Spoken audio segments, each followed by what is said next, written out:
It's a scientific fact that the hormones of stress downregulate genes and create disease, long-term effects. Human beings, because of the size of the neocortex, we can turn on the stress response just by thought alone. We can think about our problems and turn on those chemicals. That means then our thoughts could make us sick. So if it's possible that our thoughts could make us sick, is it possible then our thoughts could make us well? The answer is absolutely yes.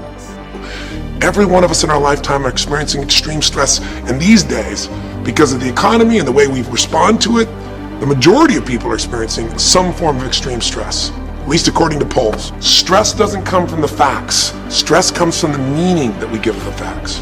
Yes, those things have happened, but the real question is, if we fight what's happened, we got a problem. We got to decide, what are we going to do with what's happened in our life? How are we going to take this? How are we going to mold this? How are we going to turn our life around? Because when you come up with a new meaning, you get a new life. Some people have been bullied. Some people are just stressed out. Some people are insecure. Some people are fat and overweight. I call myself fat because I was fat, and people don't want to do that. So if you think about it, people wake up in the morning, they begin to think about their problems. Those problems are circuits, memories in the brain. Each one of those memories are connected to people and things at certain times and places. And if the brain is a record of the past, the moment they start their day, they're already thinking in the past. Each one of those memories has an emotion. Emotions are the end product of past experiences. So the moment they recall those memories of their problems, they all of a sudden feel unhappy, they feel sad, they feel pain. Now, how you think and how you feel creates your state of being. So the person's entire state of being when they start their day is in the past. So what does that mean? The familiar past will sooner or later be predictable future. So if you believe that your thoughts have something to do with your destiny, and you can't think greater than how you feel, or feelings have become the means of thinking, by very definition of emotions, you're thinking in the past. And for the most part, you're going to keep creating the same life.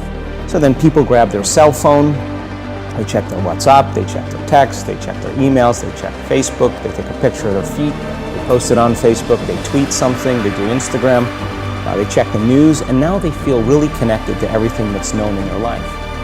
And then they go through a series of routine behaviors. They get out of bed on the same side, they go to the toilet, they get a cup of coffee, they take a shower, they get dressed, they drive to work the same way, they do the same things, they see the same people, they push the same emotional buttons, and that becomes the routine, and it becomes like a program. So now they've lost their free will to a program, and there's no unseen hand doing it to them. So when it comes time to change, the redundancy of that cycle becomes a subconscious program. So now 95% of who we are by the time we're 35 years old is a memorized set of behaviors, emotional reactions, unconscious habits, hardwired attitudes, beliefs, and perceptions that function like a computer program.